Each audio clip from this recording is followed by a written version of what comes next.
Bismillahirrahmanirrahim. Assalamualaikum warahmatullahi wabarakatuh. Alhamdulillahi ala ihsani wa syukru lahu ala taufiqihi wa amtinani. Asyhadu an la ilaha illallah wahdahu la syarika lahu ta'ziman li sya'ni wa asyhadu anna Muhammadan abduhu wa rasuluhu da'ila ridwani. Allahumma salli alaihi wa ala alihi wa ashabihi wa ikhwani. Hadirin dan hadirat yang dirahmati oleh Subhanahu wa taala, pada siang hari ini insyaallah kita akan membahas tentang dampak maksiat atau dosa-dosa dalam kehidupan kita ya. Dan saya akan membacakan dari kitab Ad-Da' wad-Dawa atau Al-Jawabul Kafi karya Al-Imam Ibnu Qayyim rahimahullahu taala. Beliau membuat suatu fasal yang sangat luar biasa. Judulnya Faslun min adraril ma'asi lil abdi fi dinihi wa dunyahu wa akhiratihi.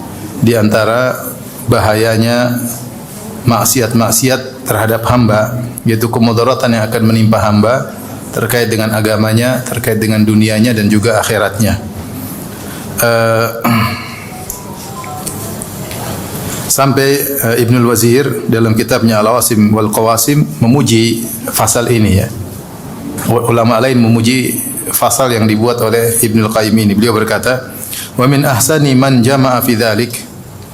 Dan di antara yang paling bagus dalam mengumpulkan dampak-dampak maksiat adalah Ibnu Qayyim al-Jauziyah, tilmidu Syekhul Islam Ibnu Taimiyah. Itu Ibnu Qayyim al-Jauziyah, muridnya Syekh Islam Taimiyah. Wa minhu istamadda, dan Ibnu Qayyim mengambil dari Ibnu Taimiyah. Wa dzalika fi kitabin lahu sammahu al-Jawab al-Kafi. Yaitu dalam kitabnya yang beliau beri judul Al-Jawabul Kafi. Farahimahullahu, semoga Allah merahmati Ibnul Qayyim. Laqad jawwada fi zajr anil ma'asi wa ajada wa abda. Sungguh beliau telah bagus dalam memberi peringatan akan bahayanya maksiat dan telah baik serta telah inovatif dalam menjelaskan ya. Wa afada wa amta, beliau memberikan faedah dan luar biasa menyenangkan ya. Faedah yang disampaikan, wa jaa bima lam yusbaq ila mithlihi, dan beliau mendatangkan faedah-faedah yang belum ada seorang ulama pun sebelumnya mendatangkan faedah-faedah seperti dalam kitab tersebut. Ini pujian ulama terhadap kitab Ibnu Qayyim, terutama fasal ini, fasal tentang bahayanya maksiat ya dalam kehidupan seorang hamba. Kemudian beliau sebutkan banyak sekali dampak buruk terkait dengan dunianya, agamanya maupun akhiratnya. Maka saya akan bacakan ya, sedikit demi sedikit sambil kita merenungkan dan kita hayati ya. Karena siapa sih di antara kita tidak melakukan maksiat? Setiap kita sering melakukan apa? Maksiat, terutama di zaman sekarang dengan adanya medsos, maka kita semua mudah terpapar dalam maksiat, baik maksiat mata, maksiat telinga, maksiat hati, maksiat lisan ya. Dan banyak hal ya. Dosa-dosa yang kita sering lakukan ya. Dan ini bahaya. Dosa-dosa punya dampak, dosa-dosa kecil maupun dosa-dosa besar. Terkadang seorang hanya memandang dosa-dosa besar yang berbahaya. Dosa-dosa kecil juga bahaya dan pasti punya dampak. Tidak ada dosa kecuali punya dampak ya. Tidak ada dosa kecuali punya dampak. Terlebih kalau dosa-dosa kecil tersebut dilakukan berulang-ulang ya.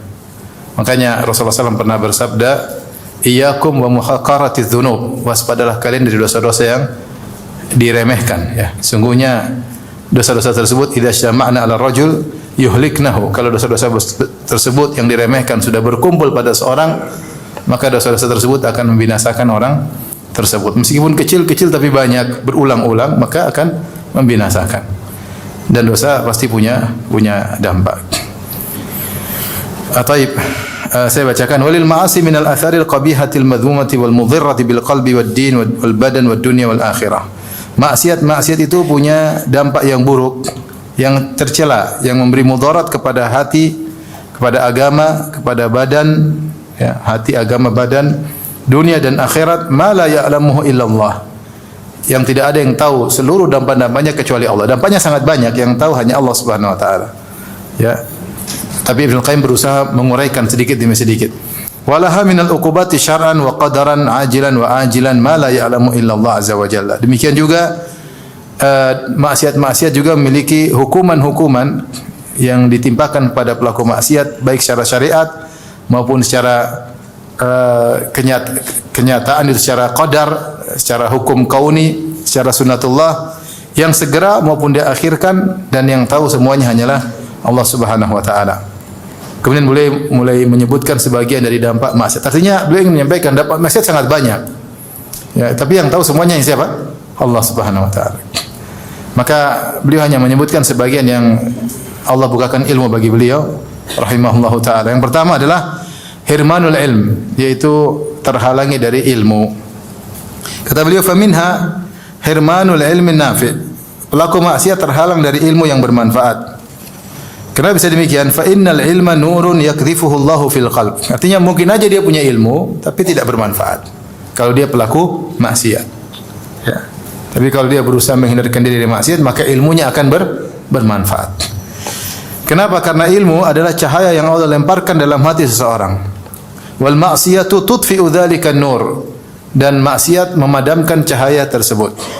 Walamma jalasa Syafi'i rahimahullah baina yaday Malik wa qara alaihi a'jabahu ma ra'a. Ketika Imam Syafi'i rahimahullah berguru di hadapan Imam Malik, kemudian dia duduk di hadapan Imam Malik, maka Imam Malik takjub dengan Imam Syafi'i rahimahullah. Lima ra'a min tawaqqudi dhihnihi, karena Imam Syafi'i luar biasa cerdasnya. Ya, digambarkan seakan-akan kecerdasannya menyala-nyala saking cerdasnya, ya. Imam Syafi'i 7 tahun hafal Al-Quran, kalau enggak salah 10 tahun hafal Muwatta Imam Malik, kitab hadis yang isinya ribuan hadis. Bagaimana sang guru tidak terpesona dengan sang murid. Wa furi fitnatihi, dan kecerdasannya yang luar biasa. Wa idhami dzakaihi wa kamali fahmihi, dan sempurnanya pemahaman Syafi'i. Maka dia berkata Imam Malik kepada Imam Syafi'i, "Ya fata, inni arallaha qad alqa ala qalbika nuran." Wahai sang pemuda, sungguh menurut aku melihat, sungguhnya Allah telah melemparkan dalam hatimu ada cahaya, yaitu meletakkan cahaya dalam hatimu. Fala tudfi'hu bi dzulmatil ma'siyah, maka jangan kau padamkan cahaya ilmu tersebut dengan kegelapan maksiat. Fatabqa fi dzulmati yauma yas'a ahlul ilmi fi nuri ilmihim, maka kau akan terjebak dalam kegelapan tersebut hari di mana para penuntut ilmu, para ahli ilmu sedang berusaha berada di cahaya ilmu mereka.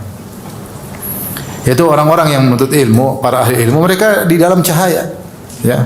Mereka terus dalam jalan yang terang benderang. Sementara kalau seorang melakukan maksiat, maka dia dalam kegelapan. Wa qala Syafi'i berkata, "Syakautu ila waqi'in su'a hifdhi fa arsyadani ila tarkil ma'asi." Aku mengeluhkan kepada Waqi', yaitu gurunya, Waqi' bin Jarrah Ar-Ru'asi. Aku mengadukan kepada guruku tentang buruknya hafalanku. Fa arsyadani ila tarkil ma'asi, maka dia arahkan aku agar meninggalkan maksiat. Wa qala alam bi anna al-ilma fadlun wa fadlullahi la yu'tahu al-'asi. Dan Waqi' berkata, ketahuilah bahwasanya ilmu adalah kepada pelaku maksiat, ya. Ini yang pertama. Jadi orang menuntut ilmu tapi dia orang pelaku maksiat, maka dia dihalangi dari ilmu yang bermanfaat. Bisa jadi sulit bagi dia memahami ilmu, ini yang pertama, kemudian pertama. Sulit bagi dia memahami ilmu, atau dia tidak tertarik dengan ilmu, atau kalau dia diberi ilmu maka tidak bermanfaat.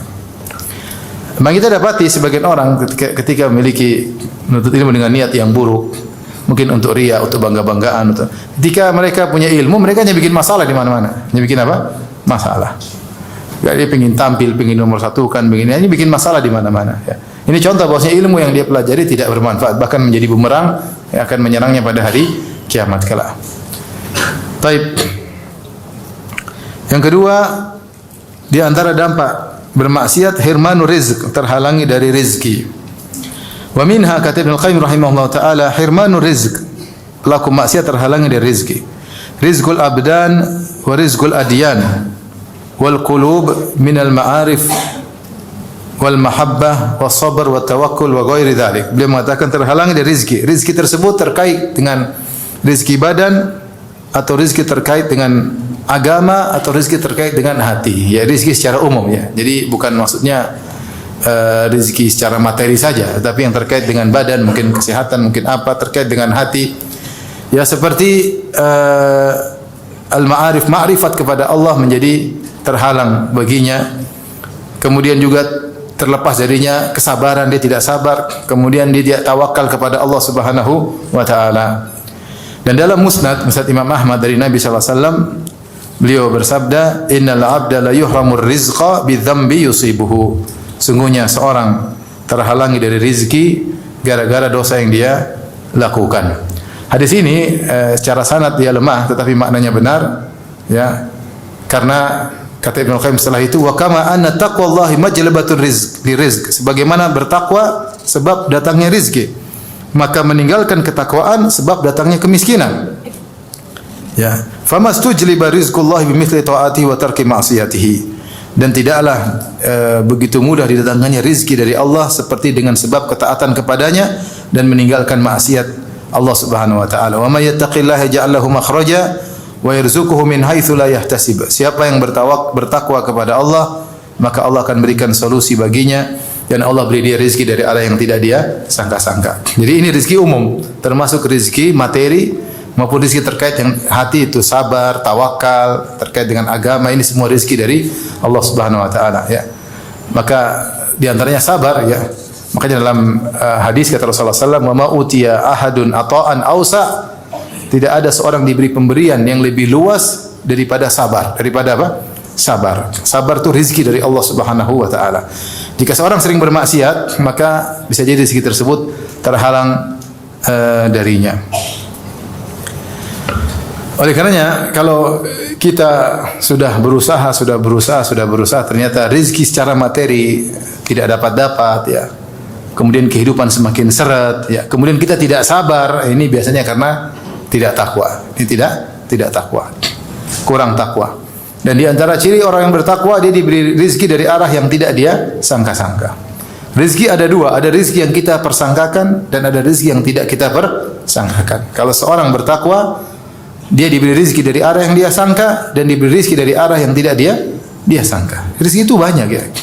Tahu-tahu dapat rezeki anak soleh, dapat rezeki yang jomblo, dapat rezeki istri soleha. Kalau dapat rezeki kebahagiaan, dapat rezeki ilmu, banyak rezeki, ya.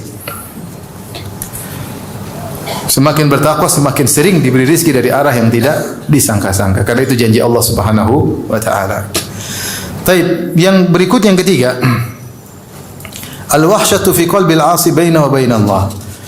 Ada kesenjangan bagi pelaku maksiat, dia mendapatkan hukuman berupa merasa kesenjangan, yaitu merasa keterasingan antara dia dengan Allah Subhanahu wa taala. Wa minha, kata Ibnu Qayyim, di antara dampak maksiat, wahsyatun yajiduha al-'asi fi qalbihi bainahu wa bainallah. Ada kesenjangan atau ada keterasingan yang didapati oleh pelaku maksiat dalam hatinya antara dia dengan Allah Subhanahu wa taala.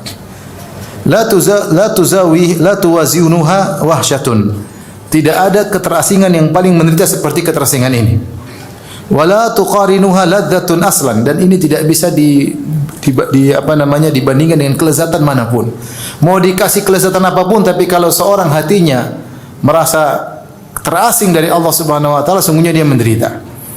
Bahkan kata Ibnu Qayyim rahimahullah taala, walau ijtama'at lahu ladzatud dunya bi asriha lam tafi bitilkal wahsyah. Seandainya seluruh kelezatan dunia dia dapatkan, kekayaan, jabatan, makanan, wanita, semuanya dia, harta dia miliki, tapi ternyata ada keterasingan hatinya dari Allah, maka tidak bisa menambal keterasingan tersebut. Wa hadza amrun la yuhissu bi illa man fi qalbi hayatun. Namun hal ini tidak bisa dirasakan kecuali orang yang hatinya masih hidup. Kalau hatinya masih, dia tahu ketika dia bermaksiat, dia merasa ada kesenjangan antara dia dengan Allah Subhanahu wa taala. Dia ingin menjauh dari Rabb. Dia ingin menjauh dari Allah, dia tidak merasa nyaman dengan Allah Subhanahu wa taala. Dan ini kesengsaraan yang dia rasakan dalam hatinya. Berbeda kalau orang hatinya sudah mati, kata Ibnu Qayyim, wa ma li jurhin bimayyitin wa ma li jurhi bimayyitin ilamun. Adapun mayat kalau dilukai maka dia tidak merasa sakit. Artinya hati yang sudah mati dia tidak merasakannya. Tapi orang kalau masih ada iman, kemudian dia terjerumus dalam maksiat, dia pasti merasakan hal tersebut. Ada keterasingan, ketidaknyamanan, kekhawatiran, ketakutan. Ya, tidak ingin dekat dengan Allah. Mau dekat dengan Allah ragu-ragu, ya. tidak ada kelezatan dalam beribadah. Mau ke masjid saja enggak enak, mau ikut pengajian enggak enak. Dia ada keterasingan luar biasa antara dia dengan Allah Subhanahu wa taala akibat maksiat yang dia lakukan,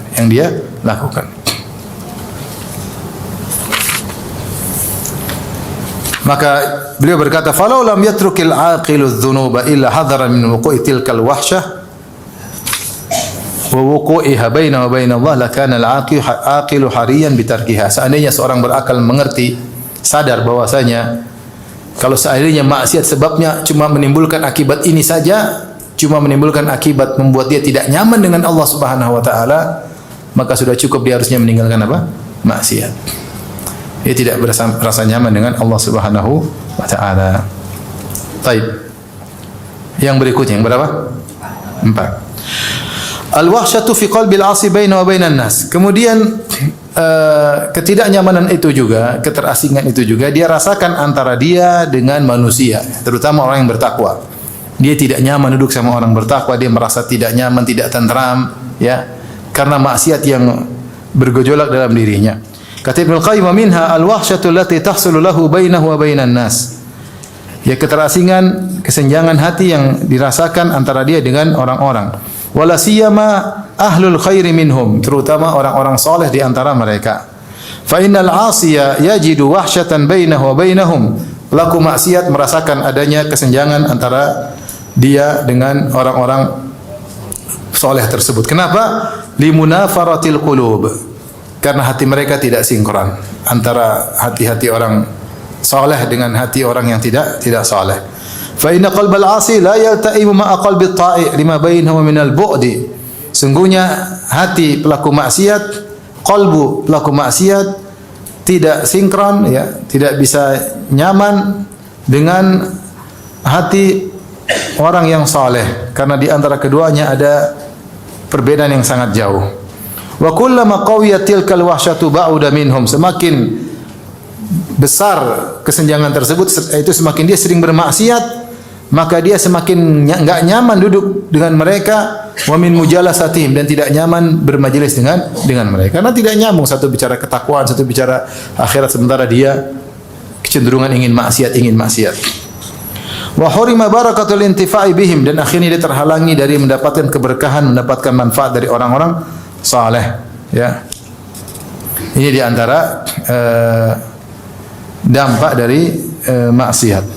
Kemudian Ibnu Qayyim berkata, wa qaruba min hizbi syaitan biqadri ma ba'uda min hizbir rahman, dan dia semakin dekat dengan golongan syaitan sebagaimana dia semakin jauh dari golongan Allah Subhanahu wa taala, dari hizbullah, hizbur rahman. Wa taqwa hadhil wahsyatu hatta tastahkim, dan kesenjangan ini, keterasingan ini semakin kuat sehingga sudah bercokol dan semakin kokoh. Fataqa'u bainahu wa baina imra'ati wa waladihi. Bahkan itu bukan cuma kepada orang lain, kesenjangan tersebut. Bahkan kesenjangan tersebut terjadi antara dia dengan istrinya, antara dia dengan anaknya, wa aqaribihi. Ada ketidaknyamanan antara dia dengan kerabat-kerabatnya. Bahkan wa bainahu wa bain nafsihi, bahkan dia tidak nyaman dengan jiwanya sendiri. Fastarahu mustawhishan min nafsihi. Kalau dia berdapat diri, dia merasa tidak nyaman dengan dirinya sendiri,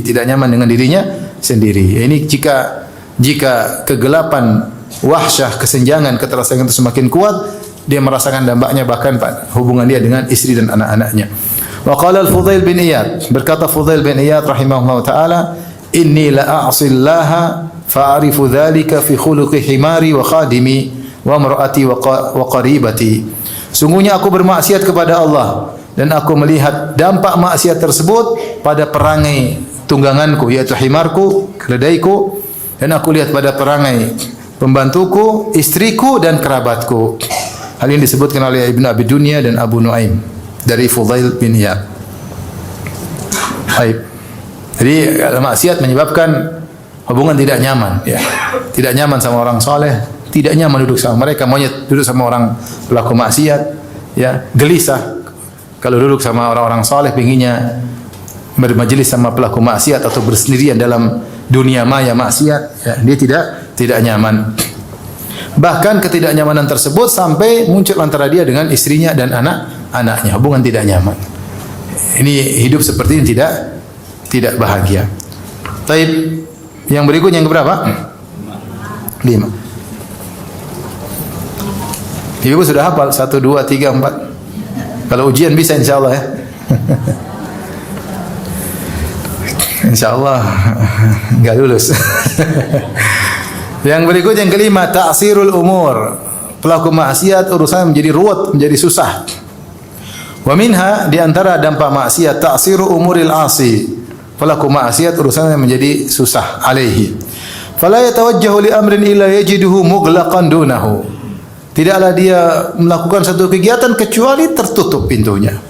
Au muta'assiran alaihi. Bisa tapi ternyata sulit, banyak hambatan-hambatan. Wa hadza kama anna man ittaqallaha ja'alahu min amri yusra. Dan ini sebaliknya, orang yang bertakwa kepada Allah, Allah mudahkan urusannya. Faman attala taqwa, siapa yang membuang ketakwaan, ja'alahu min amrihi usra, maka Allah bikin urusannya sulit. Wa yallahil ajab, sungguh menakjubkan. Kaifa yajidul abdu abwabal khairi wal masalih masdudatan anhu wa turuqaha mu'assaratan alaihi wa huwa la ya'lamu min aina utiya. Demi Allah, sungguh menakjubkan bagaimana seorang hamba melihat pintu-pintu kebaikan tertutup darinya, kemaslahatan kemudian buntu kepadanya, jalan-jalan menuju kebaikan sulit semuanya, kemudian dia tidak tahu sebabnya apa. Menakjubkan. Kenapa dia tidak tahu sebabnya? Yang jelas sebabnya karena dia bermaksiat. Bal huwa munkabbun ala ma yazidu umurahu alaihi ta'siran. Dan dia semakin menuju pada perkara yang semakin mempersulit dirinya. Maka kita harus sadar bahwasanya kita dalam urusan-urusan terkadang kita tahu ini baik, kok sulit bagi kita? Kok sulit? Ya jelas karena maksiat. Makanya kalau seorang sudah merasa sulit, sering beristighfar, astaghfirullah, astaghfirullah, astaghfirullah. Ada ikhwan nazar ditolak melulu, itu pasti maksiat. Pasti maksiat. Kalau jomblo nazar ditolak, apa kurangnya? Saya ganteng-ganteng ke mobil kok ditolak? Ada masalah ini. Segera istighfar. Istighfar.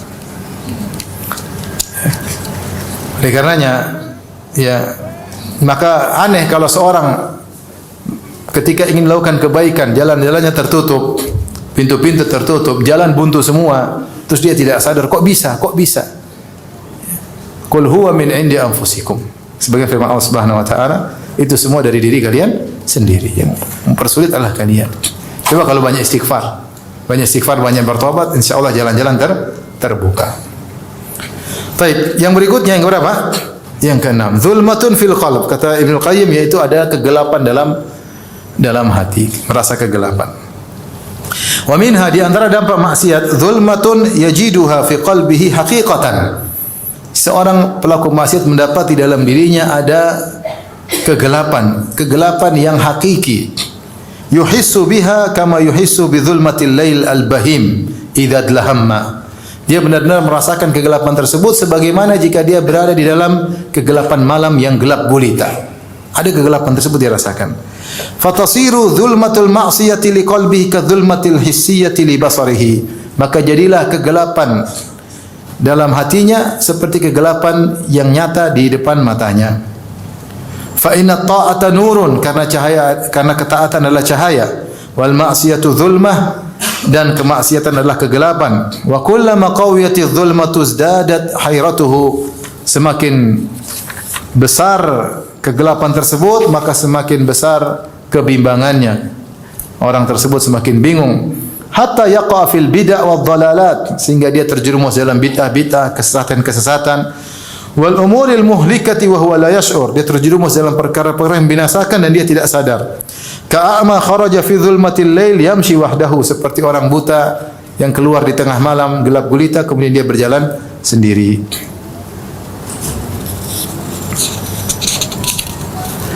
Baik, beliau mengatakan bahwasanya bahaya orang tukang maksiat, akhirnya dadanya menjadi gelap, hatinya menjadi gelap. Kalau sudah gelap dia sulit membedakan mana yang baik dan mana yang buruk. Ada kecenderungan sehingga dia cenderung melakukan bid'ah, cenderung melakukan kesesatan, cenderung mengikuti hawa nafsunya, sehingga terjerumus dalam hal yang membinasakannya dan dia dalam kondisi tidak sadar. Baik. Berikutnya, di antara sebab atau dampak maksiat yang berapa? Yang ketujuh, wahnul qalbi wal badan, membuat lemah hati dan badan. Hati menjadi lemah, badan juga menjadi lemah. Wa minha anna al-ma'asi tuhinul qalba wal badan. Maksiat menjadikan hati menjadi lemah dan badan juga menjadi lemah. Amma wahnuha lil qalbi fa amrun zahir. Adapun membuat hati menjadi lemah maka perkara sangat jelas. La yakadu yakhfa ala ahadin. Tidak seorang pun yang tidak tahu akan hal ini. Bal la tazalu tuhinu hatta tuzila hayatahu bil kulliyah wa tudhhibal imana minhu jumlatan. Ya, bahkan terus-menerus maksiat melemahkan hatinya sampai menghilangkan kehidupan hatinya, lemah sehingga mati. Ya, kemudian iman lepas dari dirinya. Yaitu orang kalau tukang maksiat mulai suudzon pada Allah, mulai tidak sabar, mulai berprasangka buruk kepada Allah Subhanahu wa taala, mulai malas beribadah, mulai tidak tertarik baca Al-Qur'an, terus lemah sampai mati. Kalau sudah mati berarti sudah kafir. Makanya disebut al-ma'asi baridul kufur atau maksiat adzunub dzambun baridul kufur, bahwasanya maksiat itu pengantar kepada kekufuran. Karena setiap bermaksiat hatinya lemah. Kalau tidak ditolong oleh Allah Subhanahu wa taala, tidak kembali kepada Allah, bisa mati apa? Hatinya. Kemudian Ibnu Qayyim menjelaskan kalau masalah hati menjadi lemah gara-gara maksiat jelas. Sekarang bagaimana penjelasan bahwasanya badan juga melemah gara-gara maksiat. Wa amma wahnuha lil badan. Adapun maksiat menjadikan lemah badan, fa innal mu'mina quwwatuhu min qalbihi. Karena seorang mukmin kekuatannya dari hatinya. Wa kullama qawiya qalbuhu qawiya badanuhu. Semakin kuat hatinya semakin kuat jasadnya. Wa amal fajir. Adapun fajir, fa innahu wa in kana qawiyal badan. Adapun fajir meskipun badannya kuat, fa huwa adhafu syai'in indal haja ilaihi. Tapi badannya tersebut menjadi sangat lemah ketika dia membutuhkan badannya tersebut. Fatakhunuhu quwwatuhu, maka kekuatan badannya akan berkhianat kepadanya. Ahwaja ma yakunu ila nafsi, ketika dia sedang membutuhkan kekuatannya. Wa ta'ammal quwwata abdani Faris war Rum. Perhatikan tentang kekuatan Romawi dan Persia. Siapa yang ragu dengan kekuatan mereka? Orang-orang Eropa, tubuh besar-besar, tinggi-tinggi, kuat. Kaifa khanathum ahwaja ma kanu ilai. Bagaimana kekuatan mereka berkhianat kepada mereka ketika mereka sangat membutuhkan kekuatan badan tersebut. Wa qaharahum ahlul iman bi quwwati qulubihim. Mereka kalah dengan ahlul iman. Para sahabat yang mereka mungkin makannya sedikit, badannya tidak sebesar orang-orang Romawi, tetapi hati mereka kuat. Ma'anna abnanahum kanat dhaifah, padahal para sahabat badan mereka lemah. Kalau kita lihat bagaimana kisah Khalid bin Walid berperang melawan orang Romawi dan Persia, berlipat-lipat jumlah mereka, berlipat-lipat ganda. Ya, tetapi bagaimana Khalid bin Walid bisa mengalahkan mereka? Kenapa? Karena kekuatan hati mereka. Sementara makan mereka terbatas, badan mereka lemah. Wa khuyuluhum dhaifah, kuda-kuda mereka juga lemah. Kaum muslimin. Wa uddatuhum dhaifah, persenjataan mereka juga lemah. Wa inna ma qaharuhum bi quwwati imanihim wa qulubihim. Namun para sahabat bisa mengalahkan mereka dengan apa? Kekuatan iman mereka. Maka ini bukan, sekarang kan Ibnu Qayyim mengatakan bukan omong kosong. Kalau orang hatinya kuat, dia bisa mengalahkan fisik yang kuat. Meskipun fisik dia mungkin lemah, tapi dengan kekuatan hati yang kuat, fisiknya menjadi kuat untuk mengalahkan secara kasat mata fisik musuh lebih kuat, namun bisa kalah. Dia sebutkan contohnya seperti ini. Ya, para sahabat jalan jauh, bayangkan. Pergi ke negeri Romawi, ratusan kilo, bahkan ribuan kilo, 1000 kilo lebih mereka berjalan. Bawa perbekalan yang seadanya, kuda-kuda yang sudah mungkin keletihan, kemudian jumlah yang sedikit, kemudian sampai di negeri musuh, melawan musuh yang berlipat ganda, ternyata sahabat menang. Apa yang buat mereka menang? Hati mereka yang apa? Yang kuat. Secara fisik mereka menang, mereka perang secara fisik. Ya, dan mereka menang. Ya. Makanya ketika Khalid bin Walid ditanya, "Siapa? Kau datang dengan siapa?" Kata Khalid bin Walid, "Saya datang dengan kaum yang mencintai kematian sebagaimana kalian mencintai kehidupan." Subhanallah. Kata saya datang dengan kaum yang mencintai kematian sebagaimana kalian mencintai apa? Kehidupan. Repot berlawan dengan musuh seperti ini. Repot. Ya, akhirnya kalah mereka. Jadi benar bahwasanya iman yang kuat membuat tubuh juga menjadi apa? Menjadi kuat ya. Dan saya sudah sampaikan tadi dalam pengajian, lihat kita dapati para ulama kita ya. Mereka bukan olahragawan, tapi mereka kuat. Kadang mereka ke sana kemari, kemudian sampai dipanjangkan umur oleh Allah Subhanahu wa taala. mereka tidak pikun. Luar biasa ya. Allah beri apa? Kekuatan. Apa? Hati mereka apa? Hati mereka kuat. Sehingga diberi kekuatan badan oleh Allah Subhanahu wa taala. Yang berikutnya, yang keberapa? Yang ke-8. Hirmanut ta'ah. Pelaku maksiat terhalangi dari ketaatan. Gara-gara dia bermaksiat, dia tidak melakukan ketaatan. Wa min hirmanut ta'ah, falau lam yakun lidzambi uqubatun illa annahu yufawwitu ala fa'ilihi ta'atan aw ta'atin yuhmadu aqibatuha wa tanfa'uhu ahwaja ma yakunu ilaiha. Ya. Kalau seandainya tidak ada dampak buruk dari maksiat kecuali maksiat tersebut membuat dia terhalangi dari melakukan ketaatan. Kadang satu ketaatan, kadang ketaatan yang banyak, yaitu efek domino. Gara-gara satu maksiat ini dia terhalangi satu ketaatan, akhirnya berlanjut ketaatan-ketaatan yang lain juga terhalangi. Seandainya waktu misalnya gampang, seorang nonton film Korea. Korea berapa menit biasanya? Saya ingin tahu. Film Korea berapa menit? Berapa menit? Jangan pura-pura tidak tahu. Film Korea berapa menit? 60 menit. Taruhlah 60 menit ya. 60 menit dia duduk nonton Korea. Seandainya dia gunakan untuk baca Quran, tentu ada dia terhalangi dari maksiat, terhalangi dari ketaatan. Gara-gara nonton apa? Maksiat. 1 jam hilang seandainya digunakan untuk ketaatan, maka ini sudah cukup seorang hendaknya meninggalkan maksiat. Karena dengan maksiat tersebut dia terhalangi dari ketaatan yang harusnya dia bisa dilakukan di waktu tersebut. Yang jadi masalah, ketaatan yang terhalangi darinya terkadang bukan satu ketaatan, tapi ada efek domino. Ada ketaatan-ketaatan lain yang akhirnya terhalangi gara-gara satu maksiat ini. Maka Ibnu Qayyim, seorang yang berakal, seandainya tahu bahwasanya dampak dari maksiat cuma satu ini saja, maka sudah cukup dia meninggalkan maksiat. Karena ketaatan ini luar biasa dampaknya di akhirat kelak, di dunia maupun di akhirat. Dan dia butuh dengan ketaatan tersebut di saat-saat dia sangat butuh kepada kebaikan itu di akhirat kelak. Ternyata ketaatan tersebut tidak dia lakukan. Fa inna dzamba yasuddu fa'ilahu an ta'atin takunu badalahu. Sungguhnya maksiat menghalangi seorang dari melakukan ketaatan yang harusnya dia lakukan ketaatan, dia malah melakukan apa? Maksiat. Wa ma yakfil 'asi uqubata ma'siyati hatta yasuddahu an ta'atin yu'aqabu aidan ala fawatiha. Ya. Sungguh sudah cukuplah bagi seorang pelaku maksiat, dia melakukan maksiat maka dia dihukum ya, selain terhalangi dari ketaatan, dia juga dikasih hukuman akibat tidak melakukan ketaatan tersebut. Wa yaqta'u alaihi aidan tariqa ta'atin ukhra, dan juga akhirnya membuat dia terhalangi dari ketaatan yang lain.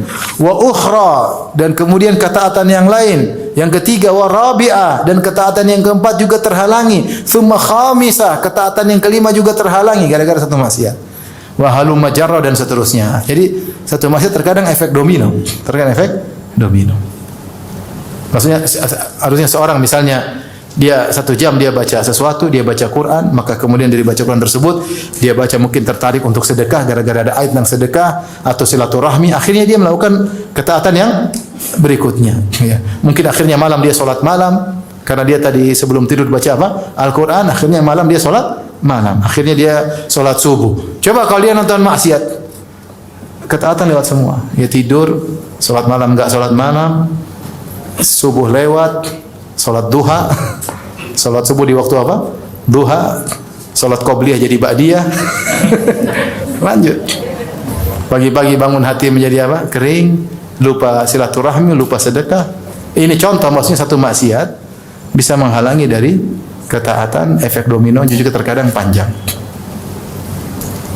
Fa yanqatu alaihi bidzambi ta'atun katsira. Gara-gara satu dosa maka terputus darinya rantai ketaatan yang panjang.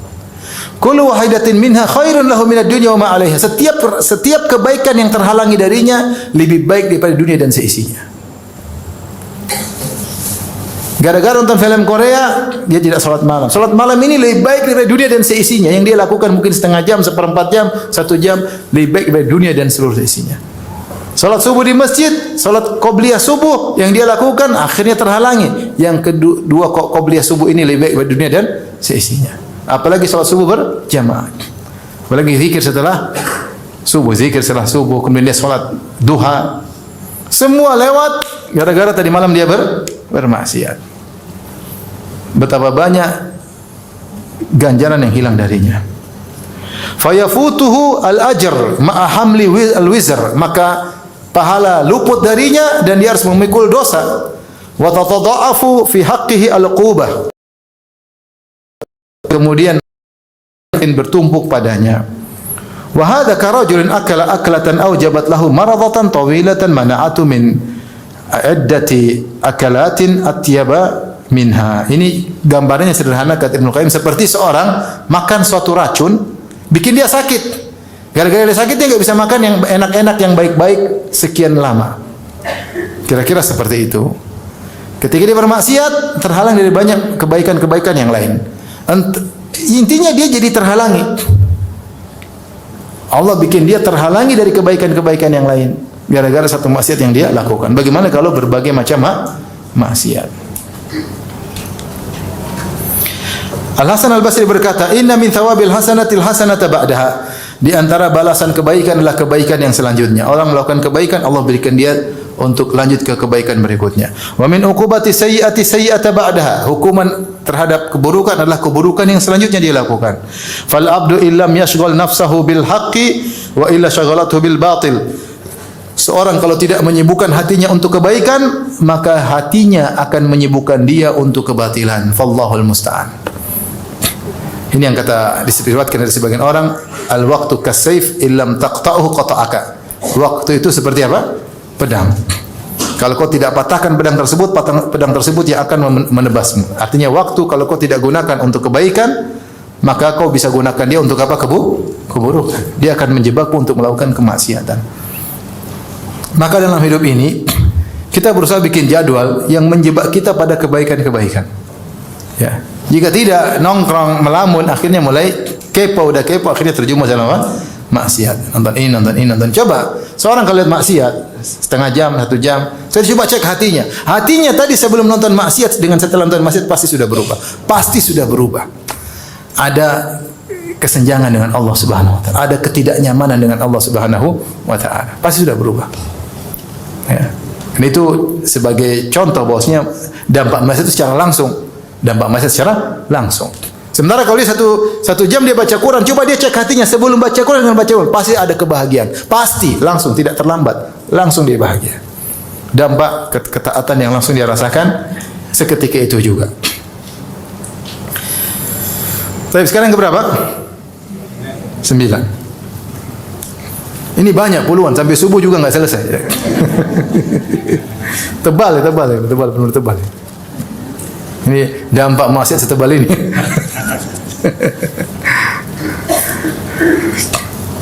Baik, yang berikutnya yang ke-9. Qisarul umur wa mahqu barakatihi. Pendek umur dan dihilangkan keberkahan umur. Wa minha, kata Ibnu Qayyim, di antara dampak maksiat, annal ma'asi tuqassirul umur wa tamhaqu barakatahu. Maksiat memendekkan umur dan menghilangkan keberkahannya. Wala budda, dan pasti. Fa innal birra wat taqwa kama yazidu fil umur, fal ma'siyatu wal fujur tuqassirul umur. Sebagaimana kebajikan dan ketakwaan menambah umur, dan maksiat maka maksiat dan kefajiran mengurangi umur. Wa qad ikhtalafa an-nasu fi hadzal mawdi'. Para ulama telah berselisih apa maksudnya maksiat mengurangi umur. Taib. Wa qala ta'ifatun, pendapat sebagian ulama, sekelompok manusia, nuqsanu umril 'asi huwa dhahabu barakati umrihi wa mahquha alaihi. Maksudnya berkurang umur bukan umurnya berkurang, tetapi keberkahannya hilang. Hidupnya itu hilang, enggak ada nilainya. Enggak ada yang dia lakukan untuk keluarganya, untuk orang tuanya, untuk dirinya, untuk imannya. Umurnya habis saja buat jalan-jalan, buat ini, buat nonton, buat tawakti, buat hura-hura, buat enggak ada nilainya. Enggak ada nilainya. Anak-anaknya tidak merasakan keberkahan keberadaan bapaknya, keberadaan ibunya, ya, orang tuanya tidak merasakan ada keberkahan anak-anaknya, enggak ada. Habis umurnya. Kenapa? Habis dengan maksiat. Habis dengan maksiat. Ini maksudnya berkurangnya umur. Wa hadza haqqun. Dan ini benar kata Ibnu Qayyim, wa huwa ba'dhu ta'thiril ma'asi, dan ini sebagian dari dampak maksiat. Wa qala ta'ifatun, sekelompok ulama lain berpendapat lain. Bal tunqisu haqiqatan. Menurut sebagian ulama umurnya benar-benar berkurang secara hakikat. Kama yanqusul rizq, sebagaimana rizki berkurang secara hakikat. Fa inna Allah Subhanahu wa taala ja'ala lil umur wal rizqi wal barakati fihima asbaban tukaththiruhuma wa tunammihima wa taziduhuma. Karena Allah membuat sebab-sebab yang bisa menambah umur, menambah rizki dan menambah keberkahan. Ya, jadi ketika mereka maksiat mengurangi umur, mengurangi rezeki, benar-benar rezeki berkurang, umur juga berkurang. Harusnya dia mungkin hidup 70 tahun jadi 50 tahun, harusnya 90 tahun jadi berkurang, rezekinya berkurang dan keberkahan juga berkurang. Qalu wala yamtani'u ziyadatul umur bi asbabin kama yanqusu bi asbabin. Sebagaimana umur bisa bertambah dengan sebab, maka juga bisa berkurang dengan sebab. Fal arzaq wal ajal wa sa'ada wa syaqa wa sihha wal marad, rezeki, ajal, kebahagiaan, penderitaan, kesehatan, sakit, miskin, kaya, semuanya dengan takdir Allah. Ya, tetapi Allah mentakdirkannya bi asbabin ja'alaha, dengan sebab-sebab yang menimbulkan akibat. Ya, benar semua sudah takdir, tapi ada Allah menjadikan sebab yang menimbulkan apa? Akibat. Berikutnya waqala ta'ifatun ukhra, berkata kelompok yang ketiga, ta'thirul ma'asi fi mahqil umur innama huwa, ya ini mirip dengan yang pertama, yaitu bukan hakiki tapi majazi. Bahwasanya dampak dari maksiat dalam menghilangkan umur, menghilangkan keberkahan umur, innama huwa bi an haqiqatul hayat hi hayatul qalb. Kenapa? Karena hakikat kehidupan adalah kehidupan hati, bukan kehidupan badan. Walihada ja'ala Allah subhanahu al-kafir mayyitan ghairu hayyin. Oleh karenanya Allah menjadikan orang kafir itu mayit. Kafir itu dianggap mayit oleh Allah, bukan orang hidup. Kama qala ta'ala amwatun ghairu ahya. Mereka adalah orang mayat bukan hidup, karena yang Allah tinjau adalah hatinya, bukan jasadnya. Fal hayatu fil haqiqati innama hiya hayatul qalb. Kehidupan yang sungguhnya adalah kehidupan hati. Wa umrul insan muddatu hayatihi.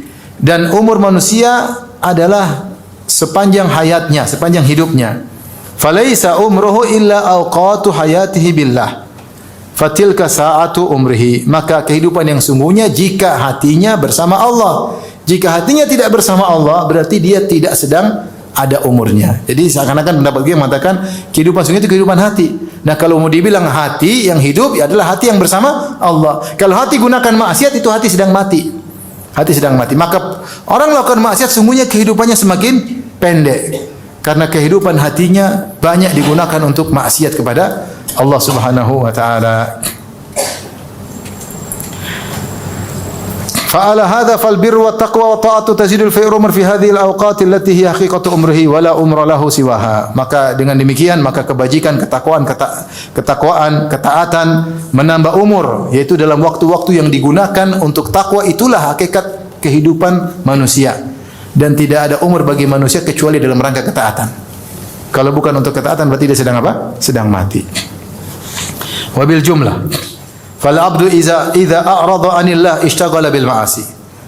Ketahuilah kesimpulannya, jika seorang hamba berpaling dari Allah maka dia sibuk dengan maksiat. Dha'at alaihi ayyamu hayatihi, maka akan hilang pergi sia-sia hari-hari kehidupannya. Al-haqiqiyah, itulah kehidupan yang sungguhnya, hilang semuanya. Allati yajidu ghibba idha'atiha yauma yaqul ya laitani qaddamtu li hayati. Yang hari-hari yang hilang tersebut, dia akan merasakan dampak buruknya pada hari kiamat kelak tatkala dia berkata ya laitani qaddamtu li hayati. Seandainya dulu aku beramal soleh ketika di dunia. Oleh karenanya seorang berusaha untuk menghemat-hemat umurnya untuk ketakwaan kepada Allah Subhanahu wa taala.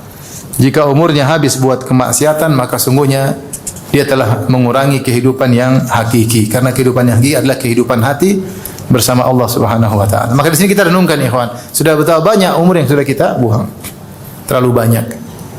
Terlalu banyak umur yang kita buang tidak ada manfaatnya. Itu bukan kehidupan yang sungguhnya. Ini masalahnya medsos zaman sekarang. Medsos. Terlalu banyak musim-musim di zaman kita ini. Musim politik, musim artis, musim ini. Terlalu banyak. Akhirnya kita melihat yang tidak perlu, akhirnya kita melihat maksiat, akhirnya kita komentar. Setiap hari kita buang umur kita, ya. Kita istilahnya browsing, ya. Kita berpindah dari satu klip ke klip berikutnya. Akhirnya kita buang umur kita, ya. Hanya kita nanti sesali pada hari kiamat kelak. Baik, yang berikutnya yang keberapa? 10. Wa minha al-ma'asi tuwallidu amsalaha. Maksiat itu menimbulkan maksiat-maksiat yang sepertinya. Wa minha anal ma'asi tazra'u fil qulubi amsalaha. Sungguhnya maksiat yang dilakukan oleh seorang hamba menanamkan dalam hati hamba maksiat-maksiat yang semisalnya. Wa yuwallidu ba'daha ba'dan. Sebagian maksiat melahirkan sebagian maksiat yang lain. Hatta ya'sur 'alal 'abdi mufaraqatuha, sampai sulit bagi seorang hamba untuk meninggalkan maksiat tersebut. Wal khuruju minha, dan sulit dia keluar dari maksiat tersebut. Maksudnya sudah kecanduan. Dia sudah tertawan oleh maksiat tersebut. Dia jadi tawanan. Ya. Dia tidak bisa keluar dari maksiat tersebut karena maksiat sudah bertumpuk dan saling munculkan satu dengan yang lainnya. Wa yashulu alaihi muqarafatuha wal wuqu'u fiha, dan sebaliknya yang membuat dia semakin mudah melakukan maksiat tersebut. Kama qala ba'dhu salaf, sebagaimana perkataan sebagian salaf, inna min uqubati sayyi'ati as-sayyi'ata ba'daha. Sungguhnya di antara hukuman maksiat adalah maksiat yang berikutnya.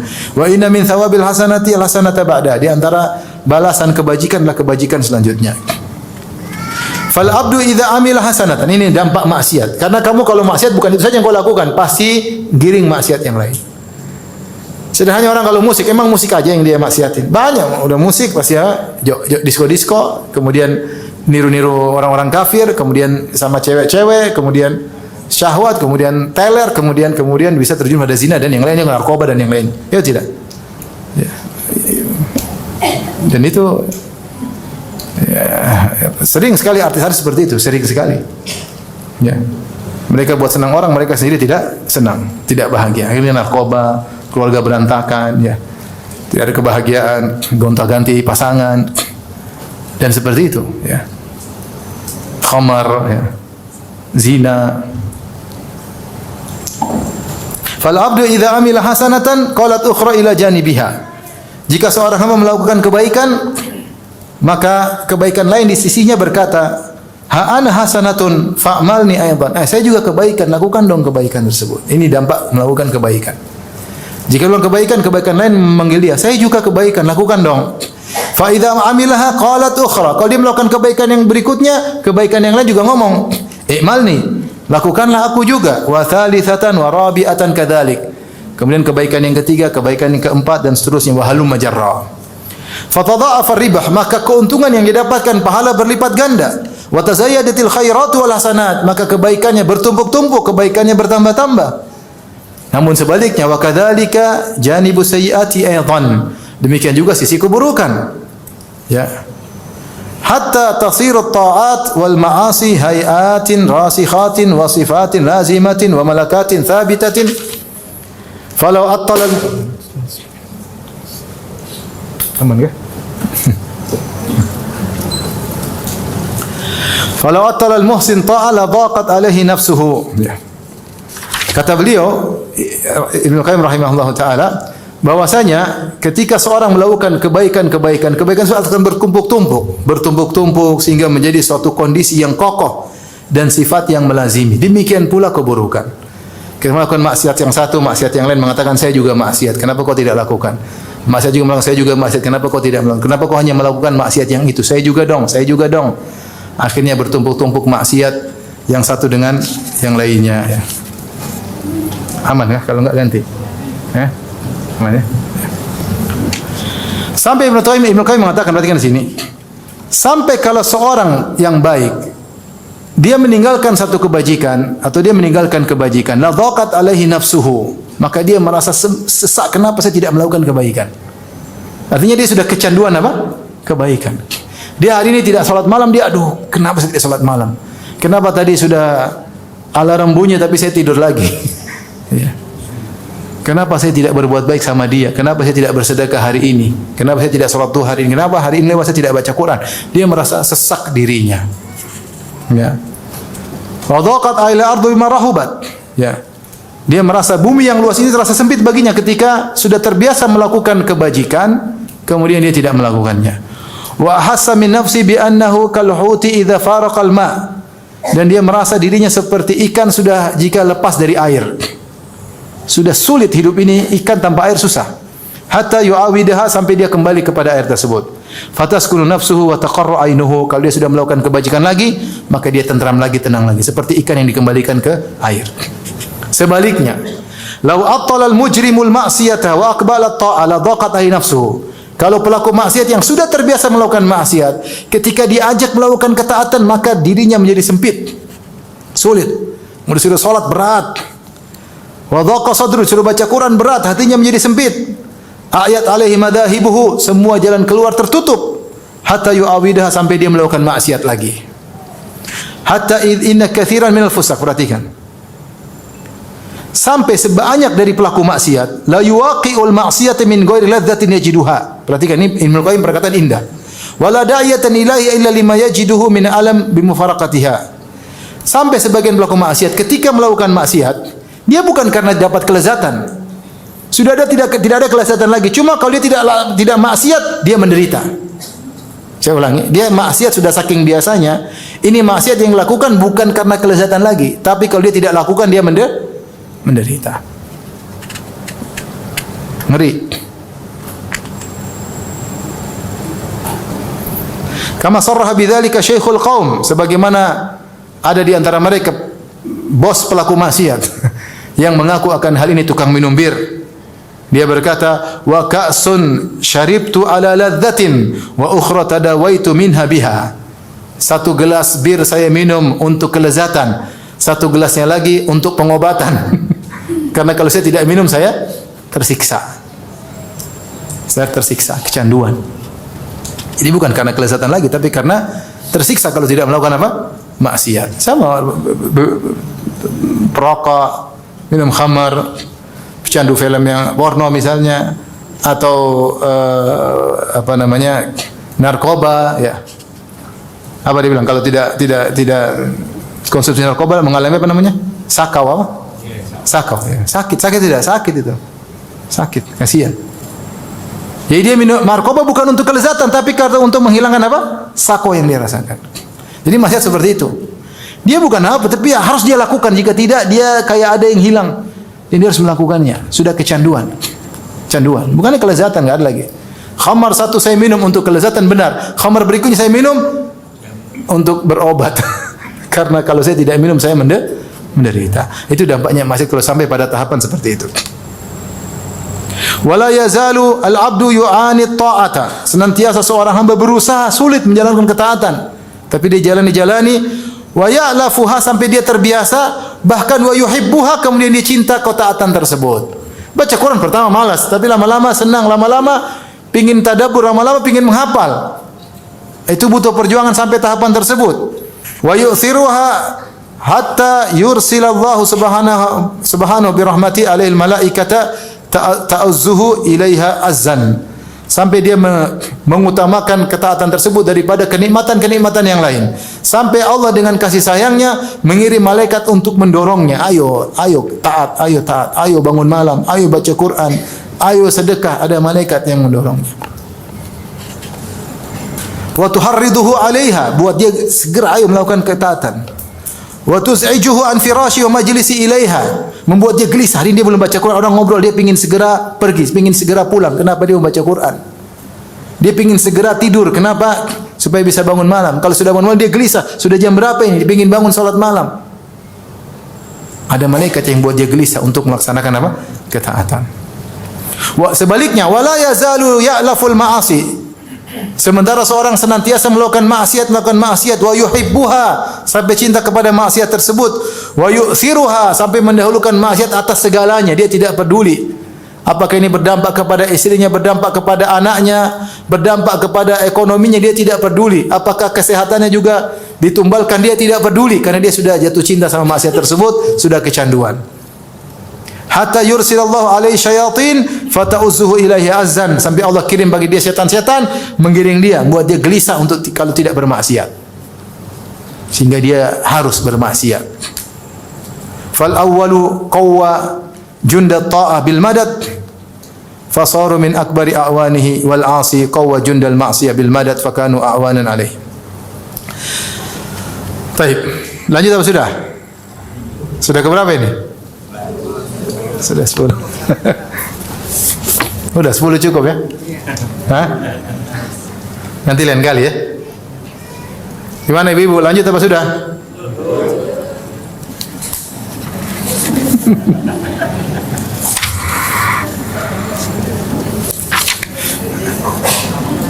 Dua lagi ya. Dua lagi. Biar apa? Satu lusin, 12. Yang ke-11, al-ma'asi tudhiful qalba an iradatihi. Maksiat menjadikan hati lemah, keinginannya menjadi lemah, ya. Wa minha wa huwa min akhwafiha 'alal abdi, dan ini di antara dampak yang paling dikhawatirkan menimpa seorang hamba. Annaha tudhiful qalba an iradatihi, sehingga dia melemahkan hati untuk ingin melakukan kebajikan, lemah, semakin lemah. Fataqwa iradatul ma'siyah, adapun keinginan bermaksiat semakin besar. Wa tad'ufu iradatu taubah syai'an fa syai'an. Pingin taubat semakin lemah.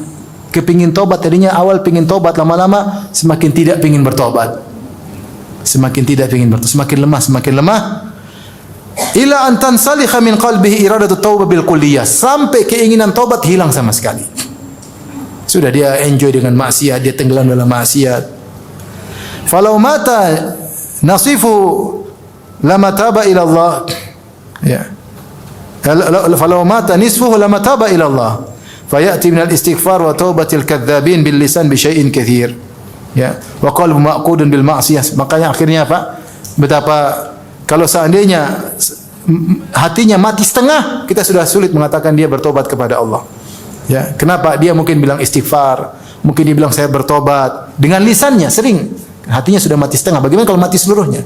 Ibnu Qayyim mengatakan seandainya setengah hati sudah mati, ya, dia kemudian beristighfar, taubat itu pun kita ragukan taubatnya. Kenapa? Sebagaimana taubatnya kadzdzabin.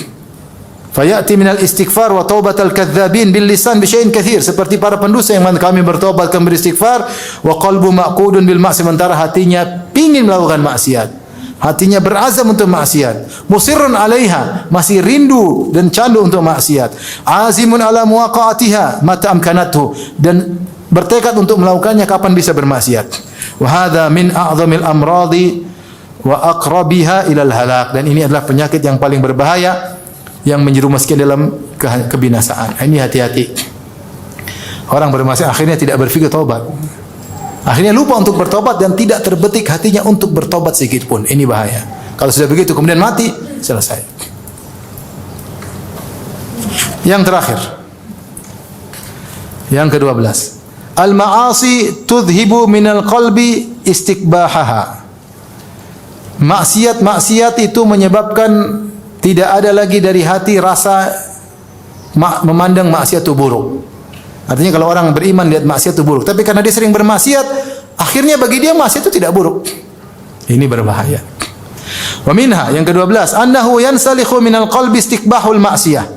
Gara-gara maksiat maka hilang dari hati rasa memandang buruk kemaksiatan. Fatasiru lahu adatan, jadilah maksiat itu adalah tradisi dia, kebiasaan dia. Fala yastaqbihuha min nafsi wala min ghairihi, sehingga dia tidak memandang maksiat yang dia lakukan buruk, apa yang dia lakukan atau maksiat orang lain yang enggak. Dia mandang dia lakukan biasa aja. Dia lihat orang lain juga biasa aja.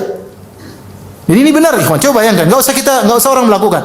Orang yang sering nonton film Korea misalnya, lihat cewek berdua buka aurat, pacaran, dia biasa aja. Dia lihat anaknya akhirnya buka aurat, biasanya sering lihat, enggak ada masalah. Padahal bukan dia melakukan, cuma nonton. Lihat orang pacaran, anaknya pacaran biasa aja karena dia sering lihat orang apa? Pacaran. Ya. Jadi baru melihat maksiat tanpa mengingkari. Apalagi kalau dia sendiri yang melakukan, lama-lama biasa. Lama-lama dia tidak memandang itu buruk. Wala yastaqbihu min nafsi ru'yatan nasi lahu. Bahkan lebih parah, orang tahu dia melakukan maksiat, dia santai-santai aja. Ini udah parah lagi. Dia memandang dirinya tidak mengapa, memandang orang melakukan. Akhirnya ketika orang tahu dia melakukan maksiat, dia biasa-biasa saja. Tidak ada rasa malu, santai aja. Orang ngomong tentang dia. Ini zaman dulu, ikhwan. Zaman sekarang orang melakukan maksiat, ketahuan melakukan maksiat, tetap jadi tokoh. Tetap jadi bintang, tetap jadi artis. Karena rakyatnya seperti itu.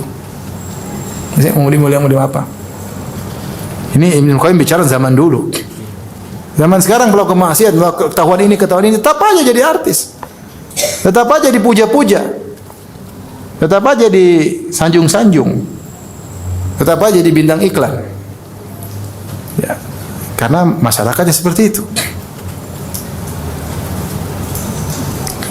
Wa hadzal hal 'inda arbabil fusuq huwa ghayatu tahattuq wa tamamul ladzah. Kondisi seperti ini di sisi para pembesar tukang maksiat ini adalah puncak dan kesempurnaan kelezatan. Hatta yaftakhiru ahadum fil majalis, sampai di antara mereka ada yang membanggakan kemaksiatan. Lagi kumpul bersama orang dia bangga dengan maksiat. Wa yuhadditsu biha ma lam ya'lam annahu amilah. Bahkan dia cerita maksiat yang orang-orang tidak tahu dia lakukan. Saya begini. Dia berkata, "Ya fulan amiltu kadza wa kadza." Tahukah kamu saya melakukan demikian. Ini Ibnu Qayyim bercerita zaman dulu, majelis. Sekarang bukan majelis. Di YouTube, di mana, di terang-terangan. Wa yaqulu li ghairi mimman lam yanal ma nala huwa min ajnasil ma'asi. Ya mu'athir wa ayya syai'in nilta anta. Ya. Atau ya mu'athir. Bahkan di antara mereka ada yang bangga-banggaan, membanggakan maksiat yang tidak dilakukan oleh orang lain. Memang ante bikin apa? Saya sudah begini bangga. Wa bi ayyi syai'in hadaita, apa yang sudah kau lakukan? Kau belum bisa seperti saya. Ana hadaitu bi fulana wa fulana. Saya sudah berzina dengan si fulana, bangga. Wa bi fulan wa fulan minal murdanil hisan. Saya telah melakukan homoseksual dengan ini dan ini. Bangga. Wa anfaqtu ala dzalika minal amwal kaita wa kaita. Sudah keluarkan uang untuk ini. Oh, saya sudah jalan sana, saya sudah main judi. Dia bangga dengan yang masih lakukan. Wa yatabajjahu bidzalika baina julasaihi, dan dia merasa bangga di hadapan teman-teman duduknya. Wa minhum man yadhkuru dzalika ba'da 40 sanatan aw aktsara aw aqal min iflasihi wa kibari sinni wa dha'fihi. Bahkan di antara mereka cerita 40 tahun kemudian dia masih banggain, padahal dia sudah tua, sudah lemah, sudah bangkrut ya. Masih bangga dengan maksiat yang dia lakukan dahulu. Soal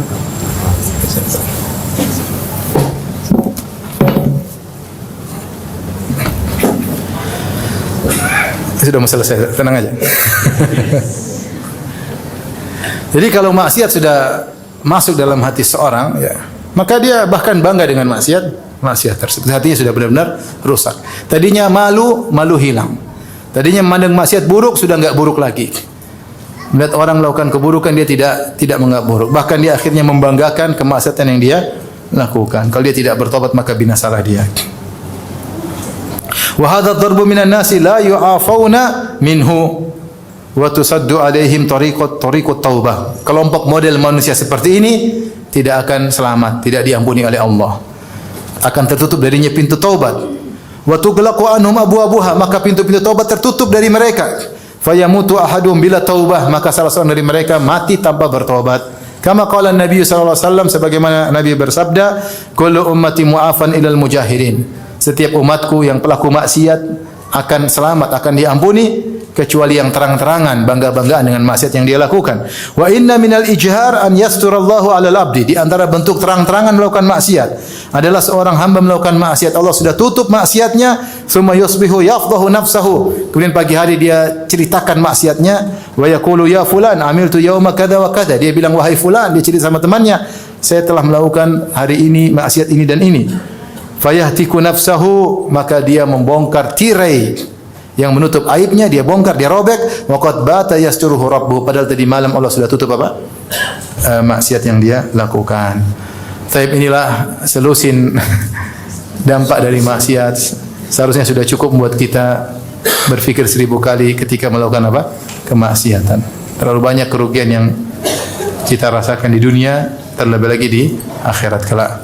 Intinya ikhwan, orang ingin cari kebahagiaan dengan maksiat itu hanya kebahagiaan yang semu. Ingin bahagia jangan maksiat. Kalau dia maksiat, tadi berkata Ibnu Qayyim rahimahullah indah, dia mengatakan siapa yang melawan hawa nafsunya, karena hawa nafsunya ingin satu kelezatan, maka Allah akan ganti dengan kelezatan yang banyak. Ya, saya ulangi, siapa yang saya baca ini?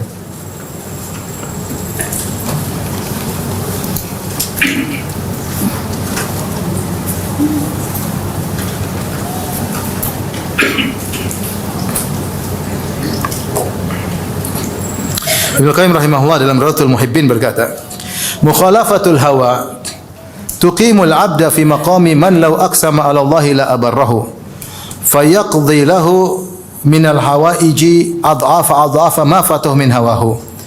Menyelisih hawa nafsu pingin. Kita nafsu ini pingin macam-macam, pingin nonton inilah, pingin dengar inilah, pingin merasakan ini, pingin mencicipi ini, pingin ngomong ini, banyak maksiat yang mau dilakukan oleh hawa nafsu. Maka menyelisih hawa nafsu menjadikan seorang hamba berada di kedudukan yang tinggi, yaitu man lau aqsama Allah la abar, seorang yang kalau bersumpah sama Allah, Allah akan kabulkan sumpahnya. Fayaqdi lahu minal hawaij, maka Allah akan memenuhi kebutuhan-kebutuhannya berlipat-lipat ganda dari kesenangan hawa nafsu yang tadi dia tinggalkan.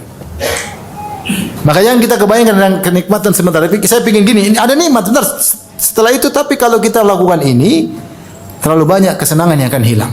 Kesenangan duniawi, belum kesenangan akhirat.